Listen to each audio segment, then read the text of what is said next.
हाँ तो बच्चों, आज का जो लेक्चर है हमारा वो शुरू होगा, क्लास 11th का है और ये बीकॉम के सेकेंड सेमेस्टर में भी रेलेवेंट है फाइनेंशियल अकाउंटिंग में।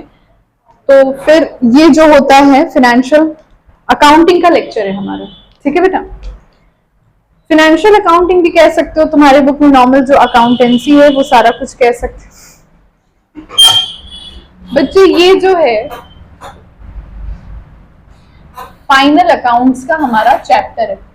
पूरा ध्यान बोर्ड पे बच्चों, क्योंकि ये एक ऐसी चीज है जो आपको 11th 12th सीए बीकॉम हर जगह काम आती है बेटा। फाइनल अकाउंट्स में कल हमने थोड़ी बहुत नोट्स लिखे थे और फिर आज की डिस्कशन हमारी शुरू हो रही है। लेक्चर रिकॉर्ड हो रहा है आप लोगों के फ्यूचर रेफरेंस के लिए, क्योंकि मेरी कोशिश रहेगी इस चैप्टर के जितने लेक्चर्स हैं आपके सामने रहे, बिकॉज ये चैप्टर बेहद इंपॉर्टेंट है बेटा।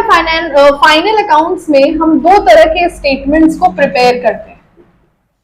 एक होता है इनकम स्टेटमेंट बेटा, एक होता है पोजीशन स्टेटमेंट। पूरा ध्यान बोर्ड पे बच्चों, किसी को मैंने नोटबुक पे कुछ लिखते देख लिया फिर बता रही हूं। इनकम स्टेटमेंट में हमारे पास ट्रेडिंग अकाउंट होता है और प्रॉफिट एंड लॉस अकाउंट होता है, और पोजीशन स्टेटमेंट में केवल बैलेंस शीट होती है। बच्चे एक बात को समझिए, ये तीनों जुड़े हुए हैं। मतलब अगर ट्रेडिंग अकाउंट गलत हुआ तो पीएल भी गलत होगा और बैलेंस शीट भी गलत होगा। अगर पीएल गलत हुआ तो बैलेंस शीट गलत होगा, ठीक है। तो this is step 1 and 2 and 3। इतनी बात सही है, आगे बात बढ़े बच्चे। ट्रेडिंग अकाउंट में जनरली हम रिलेट करते हैं डायरेक्ट एक्सपेंसेस से और डायरेक्ट रेवेन्यू से। ऑल्दो डायरेक्ट रेवेन्यू बोलना सही चीज नहीं होगी, इसे हम कहते हैं, एक नया नाम सीखिए आप लोग, revenue from operations. In short ये सेल्स का बात कर रहा है बेटा, बट हमने आपको क्यों सिखा दिया रेवेन्यू फ्रॉम ऑपरेशंस, बिकॉज आप जब कैश फ्लो स्टेटमेंट पढ़ोगे 12th में जाके तो यही शब्द देखने में आएगा, फिर दिमाग में काम करेगा ये क्या हो। रेवेन्यू फ्रॉम ऑपरेशंस बोलने का अर्थ क्या, ऑपरेशन क्या मतलब बेटा, जिस चीज के लिए हमारा बिजनेस एस्टैब्लिश हुआ है वही मेरे लिए ऑपरेशन है, और उसी से होने वाली रेवेन्यू, रेवेन्यू बोले तो इनकम, मेरे लिए रेवेन्यू फ्रॉम ऑपरेशंस कहलाती है।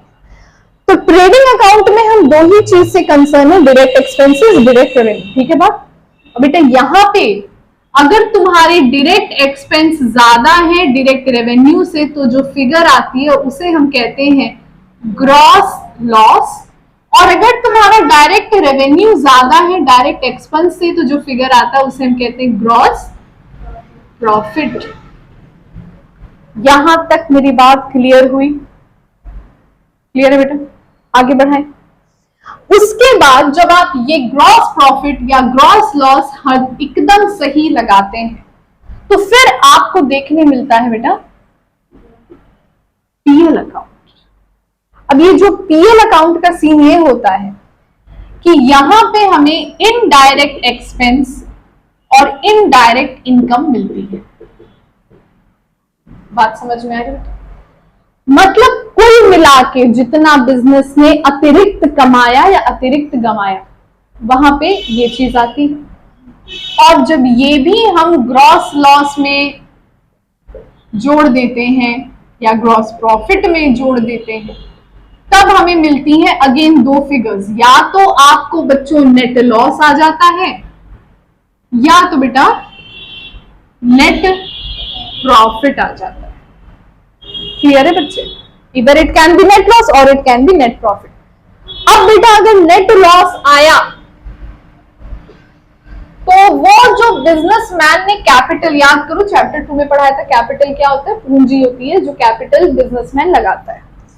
अगर तो ग्रॉस लॉस आया वो कैपिटल से माइनस हो जाएगा, और अगर नेट प्रॉफिट आ गया, वाह वाह बहुत अच्छी खबर है भाई प्रॉफिट, तो वो तुम्हारे कैपिटल में ऐड होके कैपिटल को बढ़ा देता है। मतलब नेट लॉस कैपिटल को घटा देता है और कैपिटल को नेट प्रॉफिट बढ़ा देता है।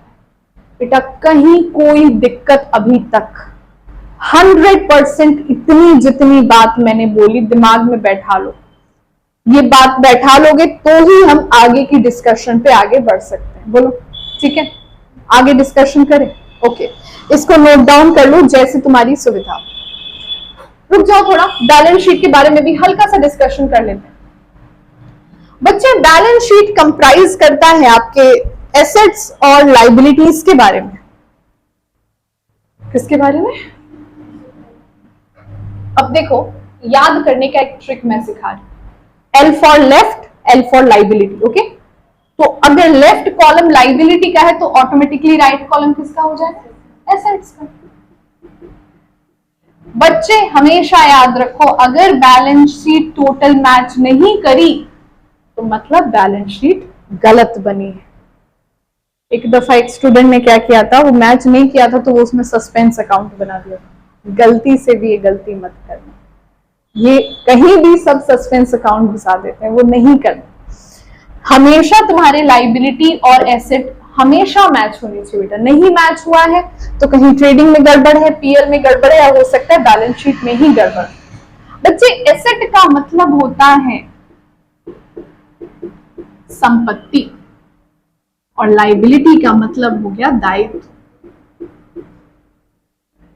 एक चीज, एक और छोटा सा ट्रिक याद कर लो, लाइबिलिटी पहली हमेशा कैपिटल होगा और एसेट अंतिम हमेशा कैश होगा।